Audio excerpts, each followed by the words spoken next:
Nous allons créer une classe avec PHP.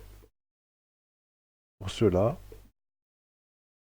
nous lançons Sublime Text. La classe que nous allons créer va s'appeler person.php. Nous créons cette classe dans un dossier. Nous allons appeler ce dossier PHP objet. Nous créons ce dossier et nous créons la classe person.php.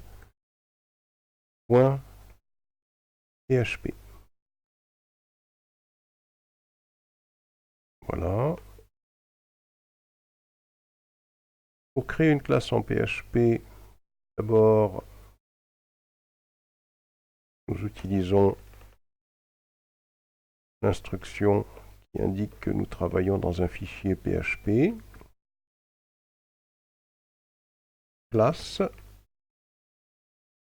personne. Voilà comment nous définissons une classe.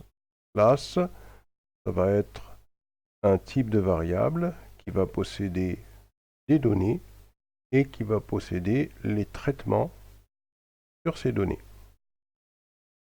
Cette classe va tout simplement représenter les propriétés d'une personne physique. Nous définissons un ID en utilisant l'instruction private. Nous définissons un nom. Nous définissons un prénom. Et enfin, nous définissons un âge. Pourquoi les propriétés sont déclarées private? En orienté objet, lorsqu'on déclare les propriétés private, on dit que nous réalisons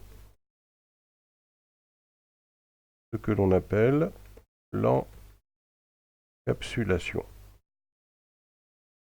des données. Ainsi, on ne peut accéder directement à ces données à partir d'une autre classe. Il faut impérativement passer par des getters ou des setters. Les getters ou les setters, comme on va le voir, sont des fonctions qui vont permettre d'accéder à ces propriétés ou de pouvoir les modifier. Pouvoir définir ces getters et ces setters, on va définir les fonctions suivantes. Public function get pour les getters ID.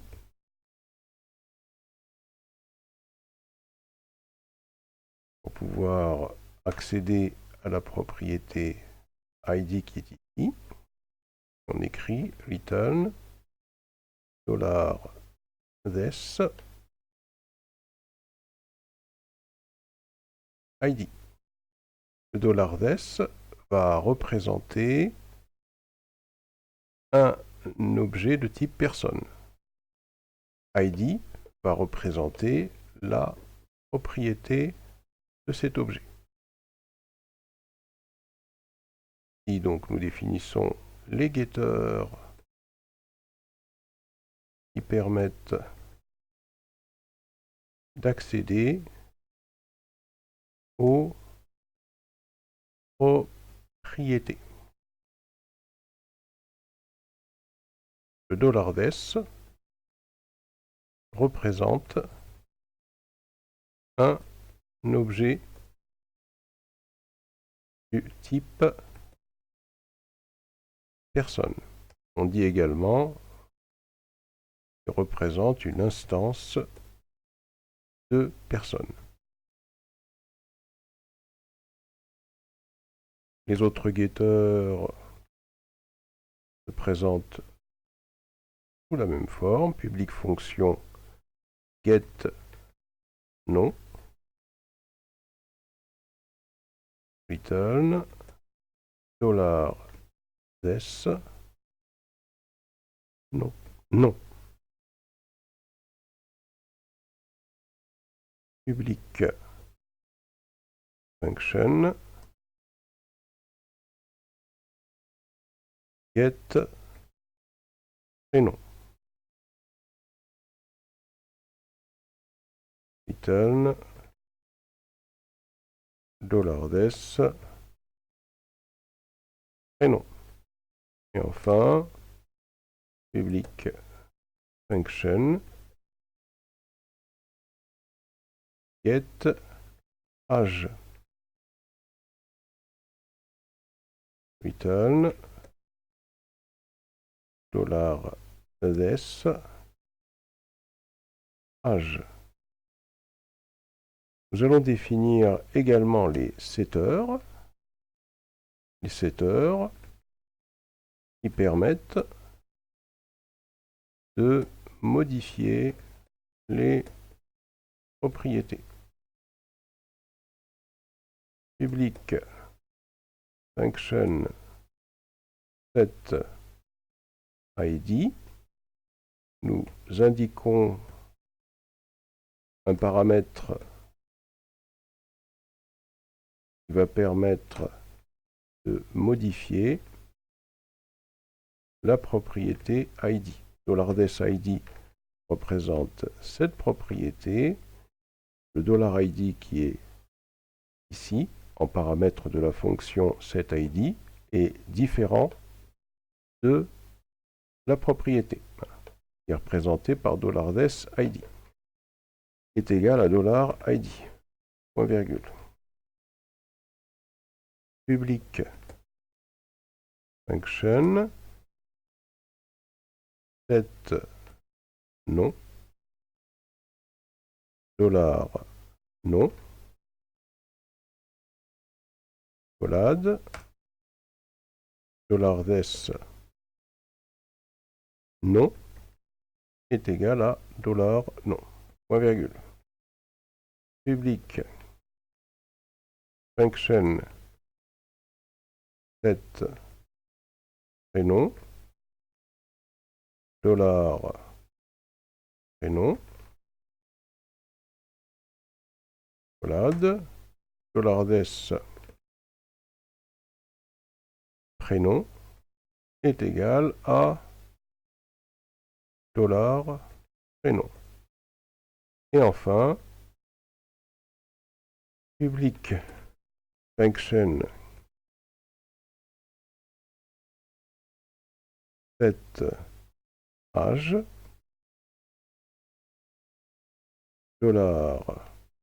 $âge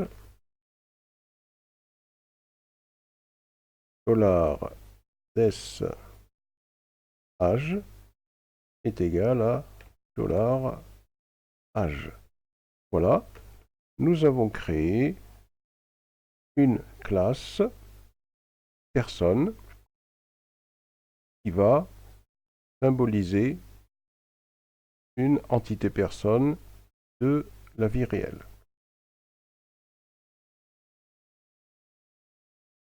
Maintenant, nous allons tester cette classe. Nous allons l'utiliser. La première des choses à faire lorsque on crée une classe va consister à faire un test unitaire de cette classe pour être certain que déjà nous n'avons pas fait d'erreur de syntaxe. Alors pour ça, on peut utiliser un framework comme PHP Unit. Ici, on va le faire de manière artisanale. Alors d'abord, on sauvegarde la classe, puis on va se rendre dans le dossier PHP objet. On se rend dans la console. Voilà.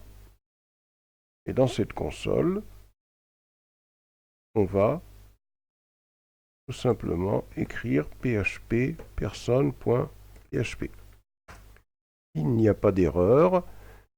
Directement, on est renvoyé sur l'invite de commande. S'il y a une erreur, supposons que on a fait une erreur dans la fonction, par exemple, j'ai pas mis de point virgule à ce niveau-là dans la classe, pardon, eh bien, on exécute cette commande, voilà, il nous signale une erreur de syntaxe à la ligne 7. Et il faudra corriger. Voilà. Le fait que php personne.php nous renvoie à l'invite de commande et que nous sommes certains qu'il n'y a pas d'erreur de syntaxe. Pour tester cette classe, nous allons créer un nouveau fichier, save as. Ce fichier, nous allons l'appeler index.php.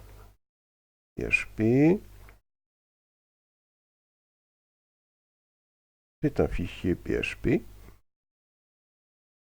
La première des choses va consister à inclure la classe personne.php.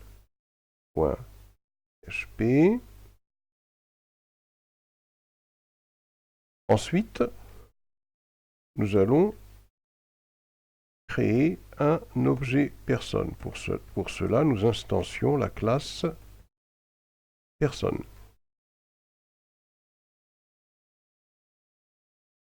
Ici, donc, nous avons instancié la classe personne, ce qui signifie que nous avons créé un objet de type personne.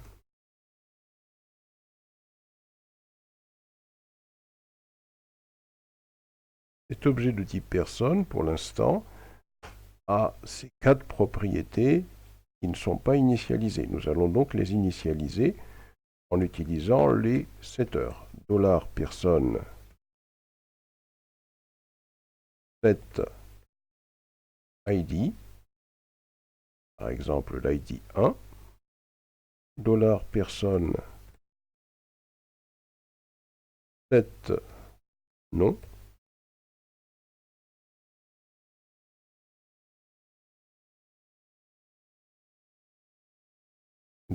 $personne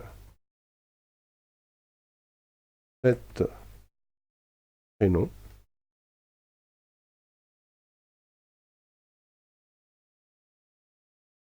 hein, et enfin $personne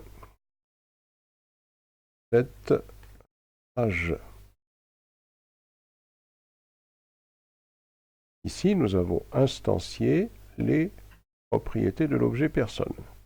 Nous allons faire un var dump pour pouvoir observer comment se présente l'objet personne. Var dump $personne. Point virgule. Rendons-nous sur l'invite de commande et nous écrivons php index.php. Voilà. Ici, nous constatons que nous obtenons à partir de la classe personne un objet personne qui possède 4 propriétés. La propriété ID qui est de type entière et qui a pour valeur 1. La propriété nom qui est de type string qui a pour valeur Villiers. La propriété prénom qui est de type string qui a pour valeur François. Et la propriété âge qui a pour valeur 25 et qui est de type int. Mettons un commentaire devant le var dump et nous allons utiliser les getters pour pouvoir récupérer les propriétés et les afficher. Pour cela, nous écrivons echo id deux points, le caractère de concaténation get id,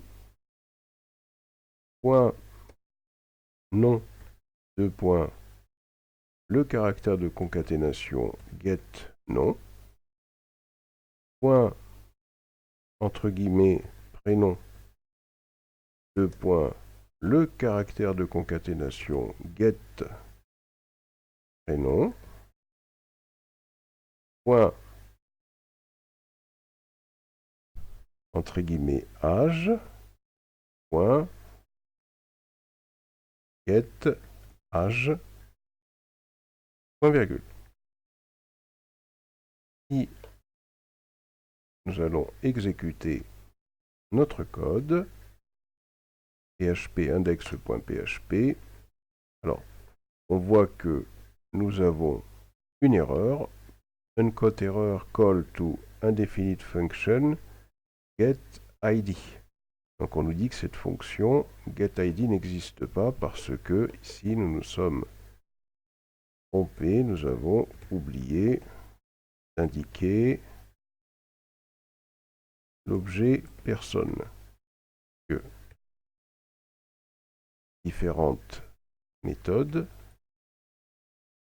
différentes fonctions que nous avons créées appartiennent à cet objet et pour les utiliser, il faut impérativement les appeler à partir de l'objet personne. Si nous allons exécuter notre programme, on constate que nous avons bien l'affichage de nos 4 propriétés. Nous allons maintenant créer plusieurs personnes que nous allons stocker dans une collection, dans un array, dans un tableau, et nous allons voir comment les afficher. Les arrays, tableaux, les collections sont très utilisés en programmation orientée objet. On va supposer que l'on va créer plusieurs personnes que nous allons progressivement stocker dans un array.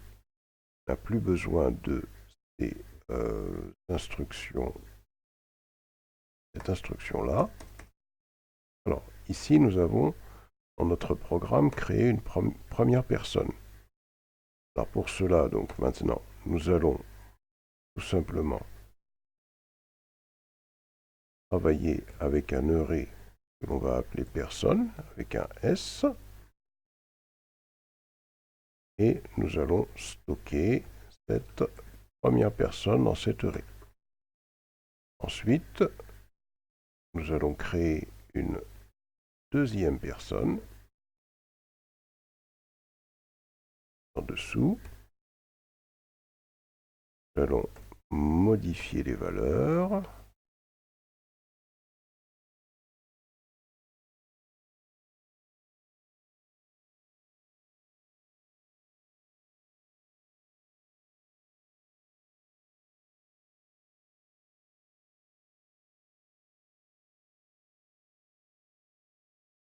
Voilà. Et nous stockons cette autre personne dans le tableau personne.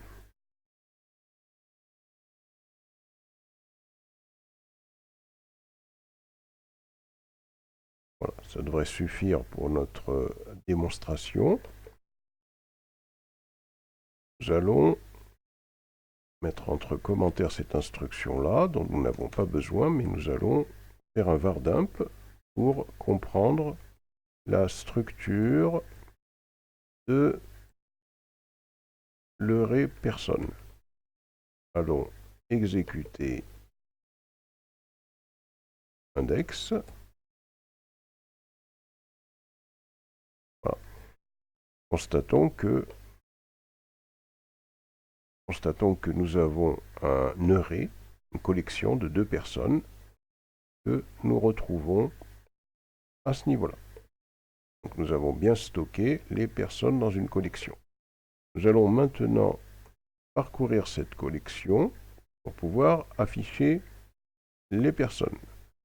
For each, pour chaque, chaque personne dans le tableau $personne. For each $personne, phrase personne.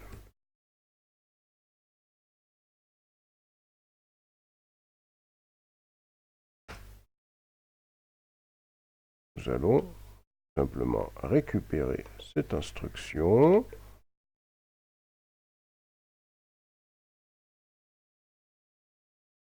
Nous prenons la précaution ici de mettre un peu d'espace pour espacer les personnes lors de l'affichage et nous procédons à l'exécution du programme. Alors, on nous dit qu'il y a une erreur de syntaxe à la ligne 21. Unexpected, parenthèse, expecting plutôt, cette instruction-là. Ligne 21, elle se trouve ici.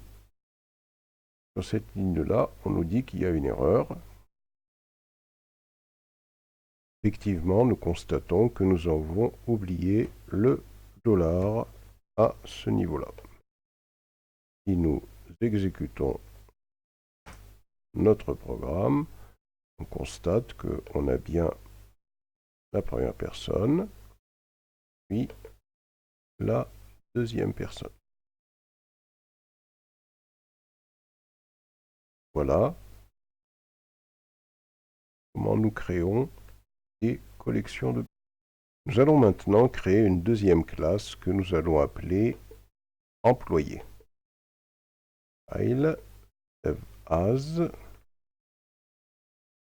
employé,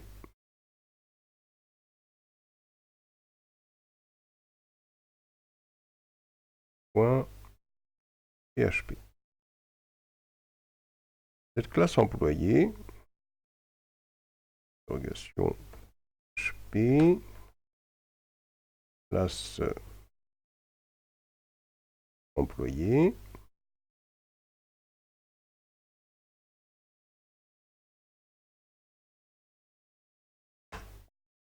cette classe employé possédera les mêmes propriétés que la classe personne.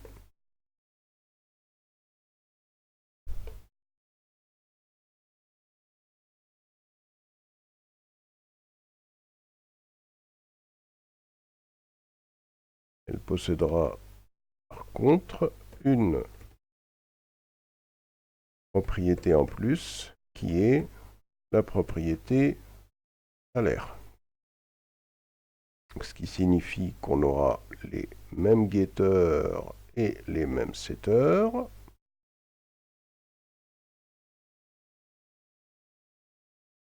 Et on aura un getter et un setter pour le salaire.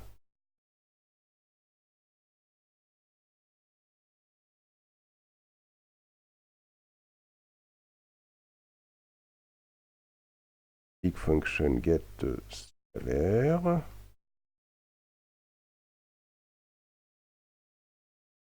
Return $s salaire. Public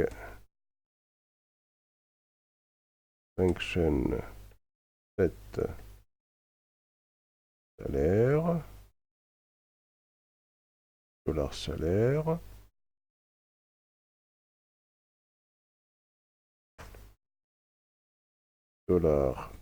$s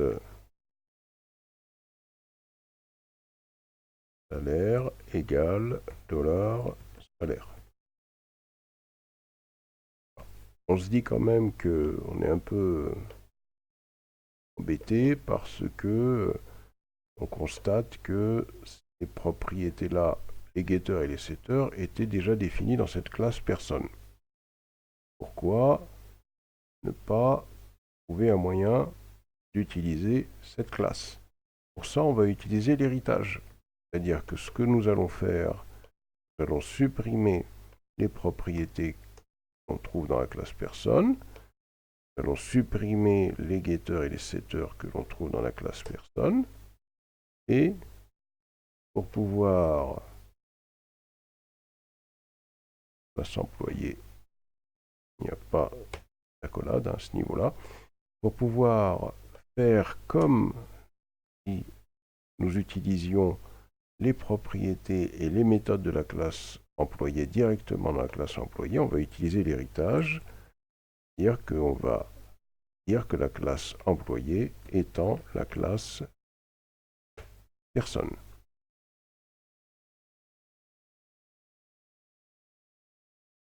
Alors, voyons comment est-ce qu'on peut créer un employé.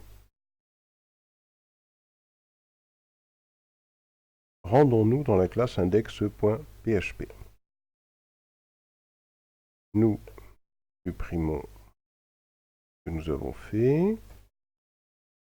Nous allons créer un employé. $employé égale new employé. L'employé a un ID. $employé set ID 1. L'employé a un nom. $employé set nom.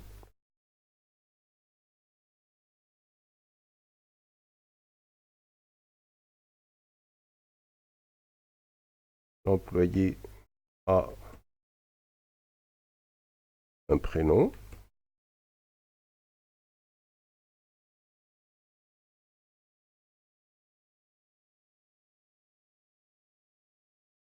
L'employé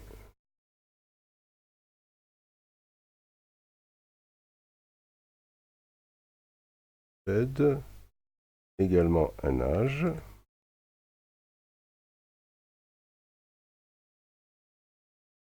Et enfin, l'employé possède un salaire.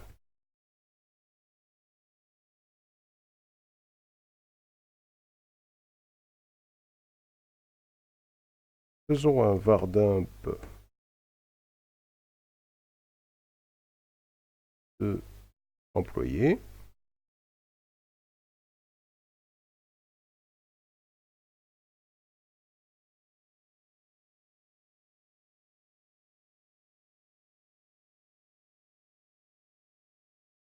Et allons exécuter le fichier index.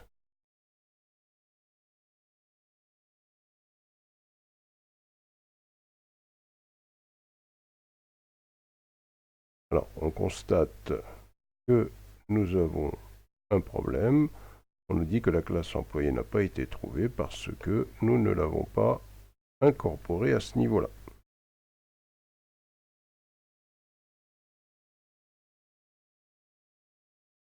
Allons voir ce que donne l'exécution. On nous dit que la classe personne n'a pas été trouvée dans employé. Effectivement, puisque employé étant la classe personne, il ne faut pas oublier de l'inclure. Include personne.php.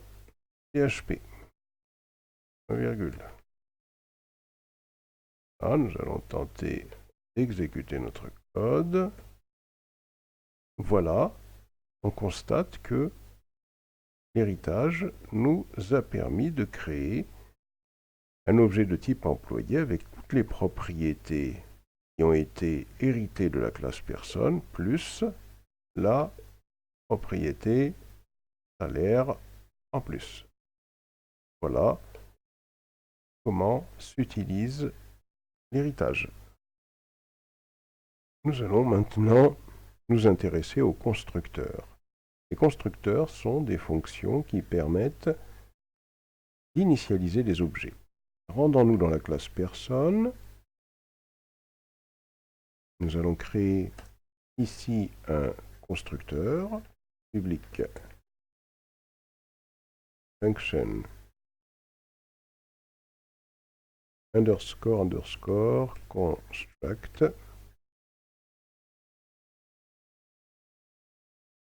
et nous allons indiquer les paramètres permettront d'initialiser un objet personne.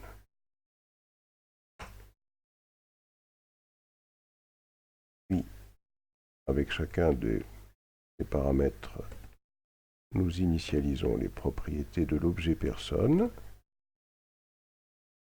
$id égale id. $des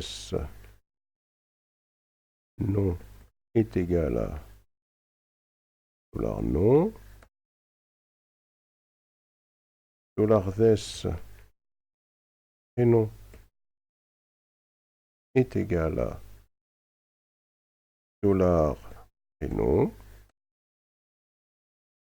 $des âge est égal à $âge.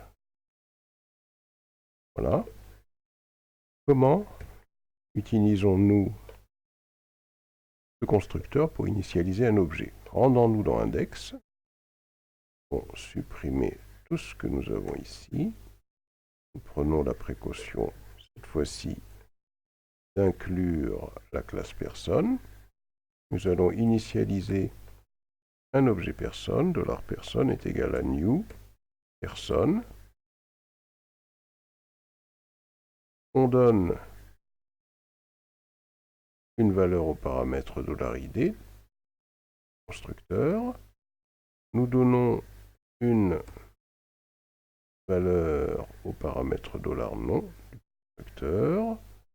Nous donnons une valeur au paramètre $prénom du constructeur. Et enfin, nous donnons une valeur au paramètre $âge du constructeur. Assurons-nous de voir quelle est la structure de l'objet personne.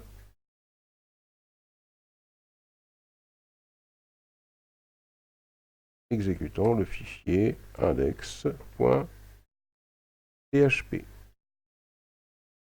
Voilà.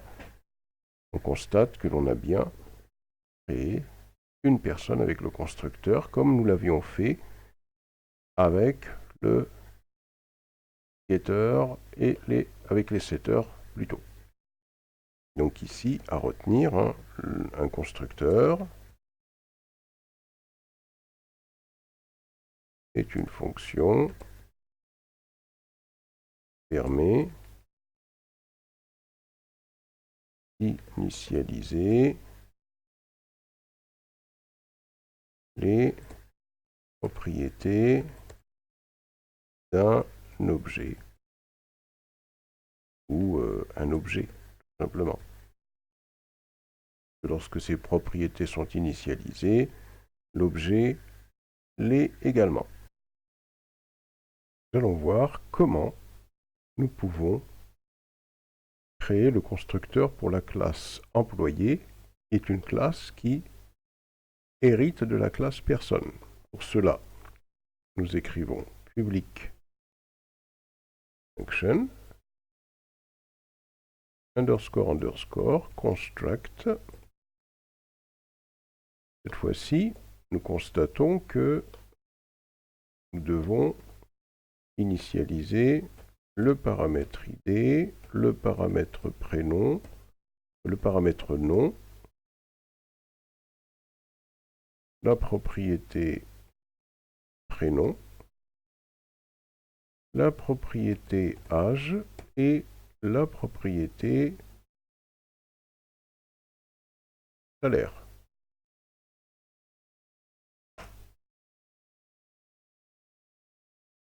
Nous pouvons, pour les 4 premières propriétés, puisque ces 4 premières propriétés-là figurent dans la classe personne, et la classe personne initialise ces 4 propriétés grâce à son constructeur. Donc nous allons appeler le constructeur de la classe parente. Pour cela, nous écrivons parent __ construct. C'est comme ça que nous appelons le constructeur de la classe parente. $id, $nom, $prénom, $âge, point virgule, et nous initialisons la propriété salaire. $salaire, $des salaire est égal à $salaire, point virgule. Voilà, nous avons ici créé un constructeur qui fait appel à la classe parente, puisque la classe employé hérite de la classe personne, et qui va initialiser la propriété salaire qui est définie en plus. Nous allons tester. Nous supprimons ça. Nous incluons la classe employé, .php, puis nous définissons un employé. $employé est égal à new employé 1, virgule Bertrand, virgule l'âge et enfin le salaire. Nous allons faire un vardimp de employé pour nous assurer qu'il a bien été initialisé. Voilà. Nous allons tester notre classe index.php et nous constatons que, effectivement, la classe employé nous a permis d'instancier un employé dont nous avons initialisé toutes les propriétés en créant un constructeur qui fait appel au constructeur de la classe parente et qui initialise les propriétés qu'elle définit. Supposons que nous souhaitions maintenant créer une classe qui va permettre de faire les traitements suivants. Nous aurons dans cette classe un traitement qui nous permettra d'insérer des personnes dans un array, dans un tableau, et nous aurons également dans cette classe un traitement qui nous permettra de récupérer les personnes à partir de ce tableau. Dans un premier temps, nous allons d'abord créer ce que nous appelons une interface. Donc file. Nous sauvegardons notre nouveau fichier sous le nom dao.php. Il s'agit d'un fichier PHP et cette fois-ci, ce n'est pas une classe que nous allons créer, c'est une interface. Qu'est-ce qu'une interface? C'est tout simplement une classe dans laquelle nous allons définir les signatures des méthodes que nous allons utiliser, mais pas l'implémentation de ces méthodes. Nous savons que nous souhaitons réaliser un traitement. Il y a une fonction, nous voulons réaliser une fonction qui va permettre d'insérer des personnes dans une liste, dans une collection, dans un tableau. Et nous savons que nous voulons réaliser une fonction qui va récupérer des personnes à partir d'une collection ou d'un tableau. Donc nous pouvons déjà définir la forme de ces fonctions. Nous aurons une première fonction qui aura la forme suivante, public, function. On va lui donner le nom insert personne et elle prendra comme paramètre la personne insérée dans le tableau. Point virgule. En plus, nous n'allons pas plus loin. Lorsque nous créons une interface, nous définissons uniquement la forme de notre méthode. de manière explicative et significative. Nous définissons également notre deuxième fonction, public function, get all person. Ah. Cette fonction, nous devinons qu'elle va récupérer toutes les personnes. Voilà, l'interface est définie. Cette façon de procéder permet déjà de penser de manière globale aux différentes méthodes que nous allons créer. Et de plus, lorsque l'on travaille en équipe, ça va permettre de définir une sorte de contrat que va respecter toute l'équipe. C'est-à-dire que lorsque chacun des membres de l'équipe vont écrire l'implémentation de ces méthodes, ce sont les noms de ces méthodes qui seront utilisés et pas une autre. Nous allons maintenant créer la classe qui va implémenter cette interface et dans laquelle nous allons définir le corps de chacune de ces méthodes. Alors, nous écrivons file, new file, save as, nous créons cette fois-ci le fichier DAO, IMPL pour implémentation. .php. C'est un fichier PHP. On inclut include le fichier DAO IMPL .php dans un premier temps.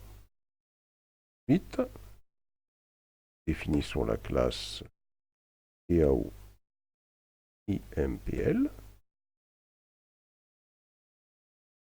qui va implémenter, implements, la classe DAO, plutôt la classe DAO que l'on inclut, la classe que nous avons créée précédemment. Donc, la classe DAO IMPL va implémenter l'interface DAO. Voilà. Maintenant, nous allons implémenter chacune de ces fonctions. Première fonction et cette deuxième fonction.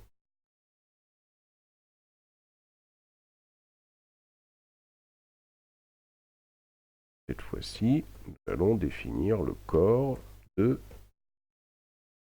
chacune de ces méthodes.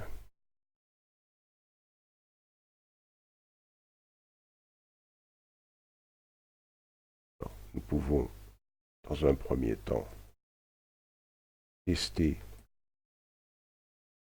le fonctionnement de nos méthodes. On va écrire echo, insérer une personne.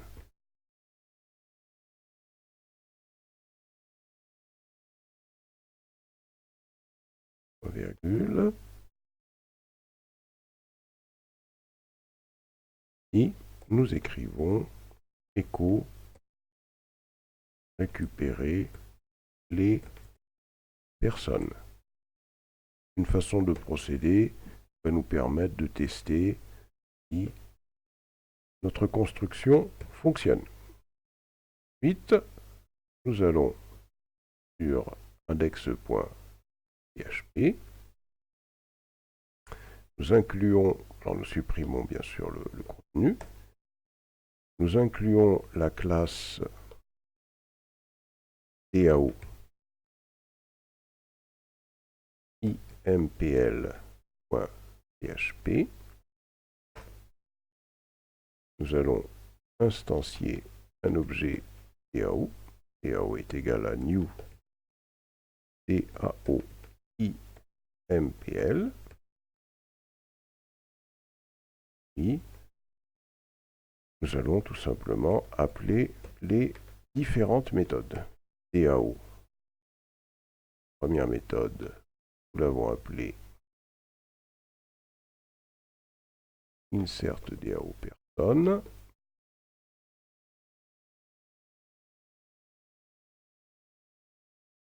comme nous n'avons pas précisé que $personne est une personne, pour l'instant, nous pouvons le remplacer par n'importe quoi. $DAO.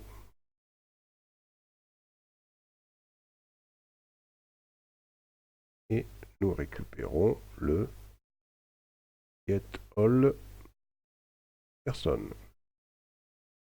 Voilà. Nous allons tester.